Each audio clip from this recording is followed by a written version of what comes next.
Shalom saudara-saudara dikasih Tuhan, senang kembali kita bersama-sama hari ini untuk melanjutkan penggalian Alkitab kita.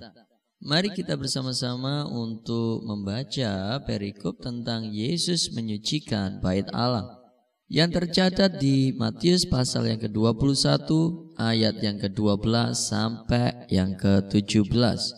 Mari kita baca bersama-sama. Lalu Yesus masuk ke bait Allah dan mengusir semua orang yang berjual beli di halaman bait Allah. Ia membalikkan meja-meja penukar uang dan bangku-bangku pedagang merpati, dan berkata kepada mereka, "Ada tertulis, rumahku akan disebut rumah doa, tetapi kamu menjadikannya sarang penyamun." Maka datanglah orang-orang buta dan orang-orang timpang kepadanya dalam bait Allah itu, dan mereka disembuhkannya. Tetapi ketika imam-imam kepala dan ahli-ahli Taurat melihat mukjizat-mukjizat yang dibuatnya itu, dan anak-anak yang berseru dalam bait Allah, "Hosana bagi anak Daud," hati mereka sangat jengkel. Lalu mereka berkata kepadanya, "Engkau dengar apa yang dikatakan anak-anak ini?" Kata Yesus kepada mereka, "Aku dengar. Belum pernahkah kamu baca, dari mulut bayi-bayi dan anak-anak yang menyusu, engkau telah menyediakan puji-pujian." Lalu ia meninggalkan mereka dan pergi keluar kota ke Betania dan bermalam di situ. Haleluya. Mari sama-sama kita akan berdoa di hadapan Tuhan, minta tuntunan Roh Kudus untuk menyingkapkan rahasia firman-Nya hari ini. Bapa di surga, kami mengucap syukur buat kesempatan yang Bapa berikan buat kami untuk kami boleh kembali belajar menggali firman-Mu Tuhan secara berkala. Roh Kudus pimpin dan tuntun kami, singkapkan segala rahasia firman-Mu, nyatakan kebenaran itu yang memerdekakan setiap kami. Terima kasih ya Roh Kudus, di dalam nama Tuhan Yesus Kristus berkaryalah sekarang ya Roh Kudus. Haleluya. Amin. Sekarang perhatikan ayat yang ke-12. Lalu Yesus masuk ke bait Allah dan mengusir semua orang yang berjual beli di halaman bait Allah. Hal pertama yang kita bisa dapatkan dari ayat ini adalah sebagai pemimpin gereja, haruslah kita memiliki sebuah sikap yang berani untuk menjaga, untuk mempertahankan fungsi bait Allah.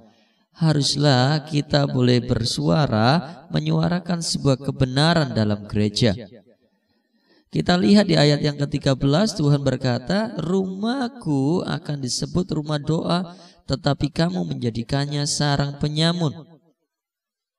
Bait Allah di mana tempat yang seharusnya Tuhan menyatakan kasih, menyalurkan kasih, mengerjakan tanda-tanda heran dan ajaib, tempatnya Tuhan bertemu dengan umat-umatnya, anak-anaknya untuk mendengar dan menyampaikan pesannya, sudah berubah fungsi menjadi tempat berbisnis.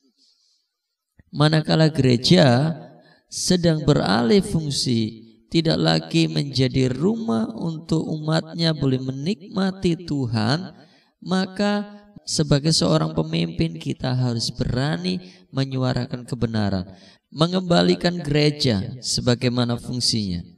Gereja harus menjadi rumah doa. Dari baitnya harus keluar dupa yang harum yang menyenangkan hati Tuhan, bukan menjadi tempat bertransaksi.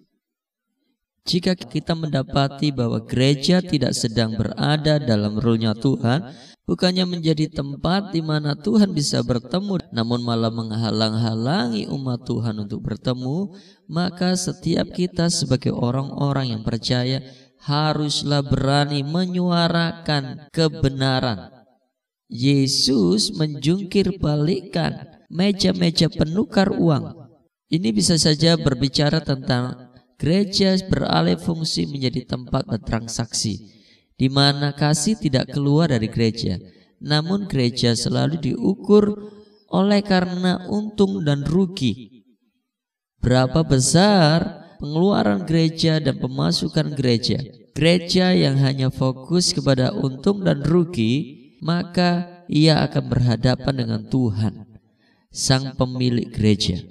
Karena itu saya berdoa buat setiap kita orang-orang percaya, saudara dan saya adalah orang-orang yang berani menyuarakan kebenaran di dalam gereja, manakala gereja tidak lagi seperti yang Bapa mau. Dalam arti yang sangat sempit secara pribadi, kita bisa melihat dari 1 Korintus 6 ayat yang ke-19. Dikatakan begini, dan tidak tahukah kamu bahwa tubuhmu adalah bait Roh Kudus yang diam di dalam kamu, Roh Kudus yang kamu peroleh dari Allah, dan bahwa kamu bukan milik kamu sendiri. Kalau kita melihat secara pribadi, tidak melihat secara gereja, maka setiap kita harus juga menjadi gereja yang benar, yang kudus, seperti yang Bapa mau. Dikatakan di kitab 1 Korintus pasal yang ke-6 ayat yang ke-19 ini bahwa kita adalah baitnya Roh Kudus.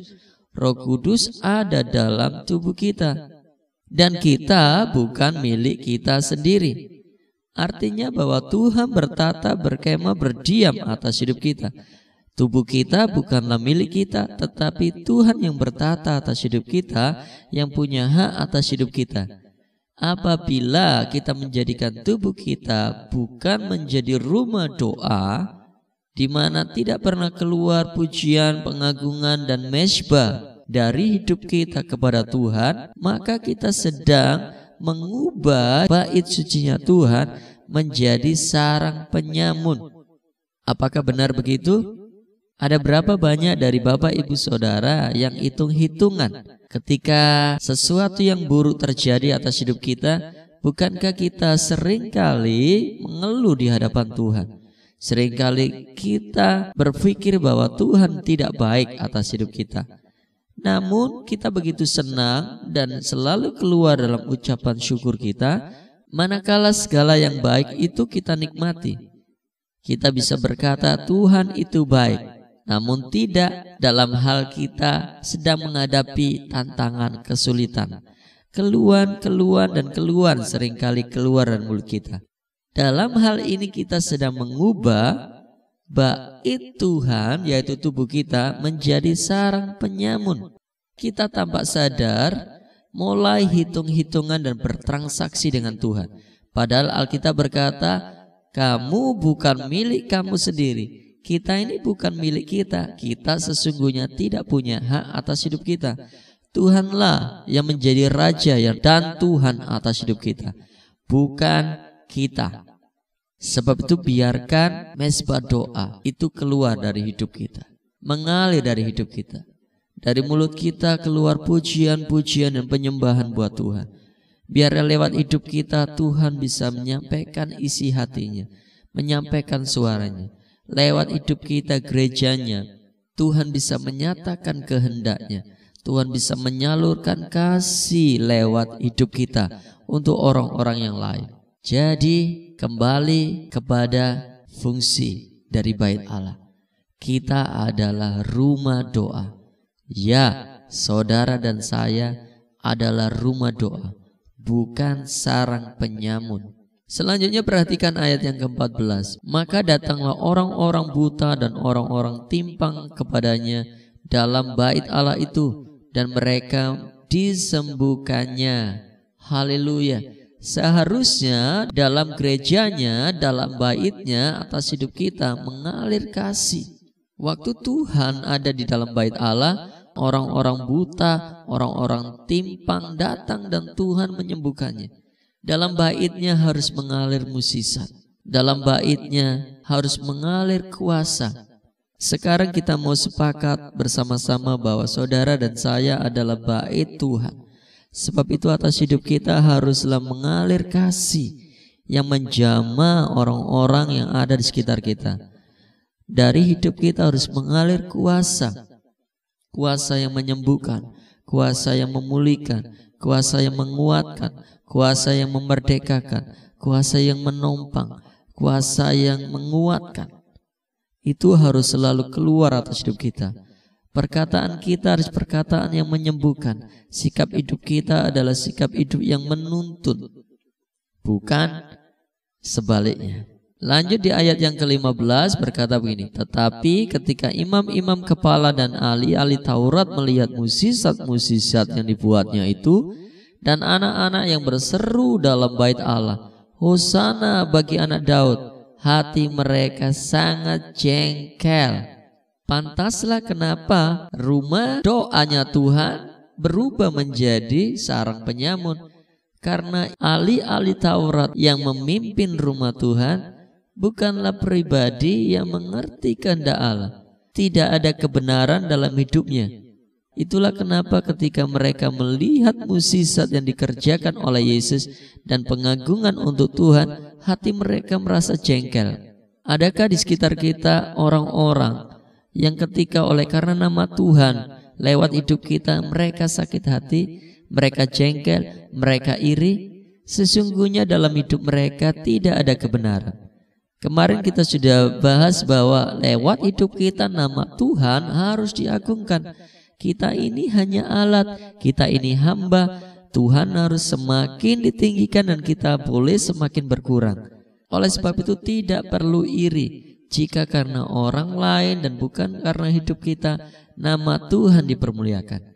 Ayat yang ke-16 berkata, ahli-ahli Taurat dan imam-imam ini karena kejengkelannya, lalu mereka berkata kepadanya, engkau dengar apa yang dikatakan anak-anak ini?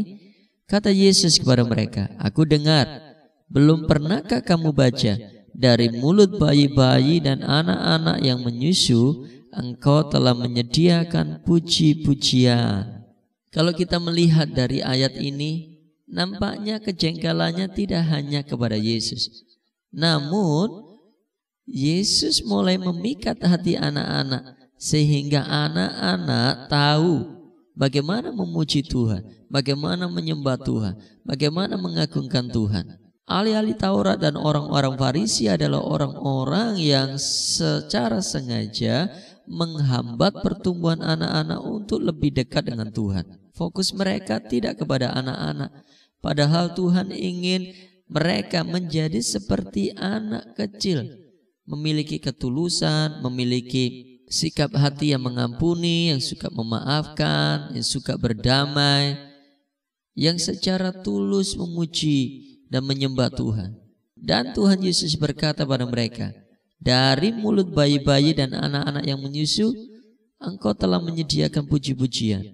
Artinya bahwa sesungguhnya atas diri anak-anak, dalam mulutnya anak-anak Tuhan sudah taruh pujian-pujian dan penyembahan. Tugas kita sebagai orang-orang percaya, orang-orang yang Tuhan percayakan untuk mendidik dan mengajar anak-anak, membangkitkan sebuah gairah untuk memuji atas mereka kepada Tuhan yang hidup. Sebab Tuhan sudah menaruh pujian-pujian itu atas mereka. Menaruh hati yang mengasihi Tuhan haruslah ada dalam diri setiap kita, para pemimpin, para orang tua, dan guru-guru yang Tuhan percayakan untuk membimbing dan mendidik anak-anak. Ayat 17, lalu ia meninggalkan mereka dan pergi keluar kota ke Betania dan bermalam di situ. Dari ayat 17 ini kita bisa dapatkan, jangan terlalu lama berdebat dengan orang-orang yang tidak berada pada visi dan tujuan yang sama. Kita bisa saja menghabiskan waktu kita dengan berdebat dengan mereka, karena mereka tidak sepaham, tidak sevisi dengan jalan-jalan kita. Berbicaralah, sampaikan isi hati kita kepada orang-orang yang memiliki visi yang sama. Jika tidak, abaikan saja. Cari orang-orang yang memiliki visi yang sama, orang-orang yang memiliki hati yang benar. Tuhan meninggalkan mereka dan pergi keluar kota ke Betania dan bermalam di situ, karena ia tidak melihat kasih dalam diri imam-imam dan ahli-ahli Taurat. Karena Tuhan melihat bahwa mereka tidak memiliki kebenaran dalam hati mereka. Saya berdoa saudara dan saya didapatin Tuhan memiliki hati yang mengasihi jiwa-jiwa, yang memiliki hati yang penuh dengan kebenaran, supaya Tuhan boleh terus sampaikan isi hatinya atas hidup kita. Saya akan simpulkan beberapa hal yang kita bisa dapatkan dari perenungan kita hari ini. Yang pertama adalah kita harus menjadi seorang yang berani untuk menyuarakan kebenaran dan kekudusan. Yang kedua adalah kita perlu sepakat bahwa saudara dan saya adalah bait sucinya, di mana roh Tuhan tinggal atas hidup kita. Dan kita bukan milik kita lagi, tetapi kita miliknya Tuhan. Tuhan yang berkuasa dan berdaulat atas hidup kita. Yang ketiga adalah kita ini adalah rumah doa. Dan dalam hidup kita haruslah selalu keluar mezbah-mezbah doa dan bukan menjadi sarang penyamun. Yang keempat adalah menjadi seorang pemimpin haruslah kita memiliki sebuah kasih dan kebenaran. Jangan seperti imam-imam kepala dan ahli-ahli Taurat.